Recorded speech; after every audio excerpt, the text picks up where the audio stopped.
روہیل اصغر صاحب. سینئر رہنما, اس سے مجھے ہنسی آ گئی. ہیں کیوں شیخ صاحب؟ نہیں آپ نے نون لیگ چھوڑ دی؟ تاکہ وہ مجھے سیاسی رہنما مانتے بھی ہے کہ نہیں.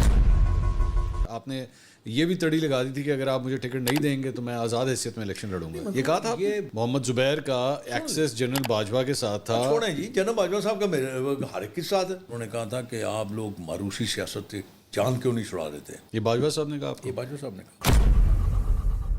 آپ لوگ پتہ نہیں کتنا کچھ کہتے ہیں جنرل باجوہ کے خلاف, کر کچھ نہیں سکتے آپ لوگ. آپ تو باجوہ کی بات کرتے ہیں, آپ اس کی اردلی کو نہیں بلا سکتے.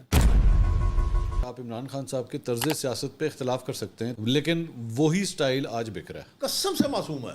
عمران خان معصوم ہے؟ میں کہتا ہوں آپ سوچ بھی نہیں سکتے. مریم نواز تو آپ دیکھیں نا, وہ روزانہ ہی فیتے کاٹ رہی ہیں, روزانہ کچھ نہ کچھ کر رہی ہیں. وہ ایئر ایمبولینس اس کا افتتاح. اچھا لیگسی میاں صاحب کی ہے. آپ اپنے بھائی کے اوپر ہاتھ رکھ دیا نا. پتہ نہیں اب ان کا ہاتھ ہے بھی کہ نہیں, یہ مجھے نہیں پتا. اور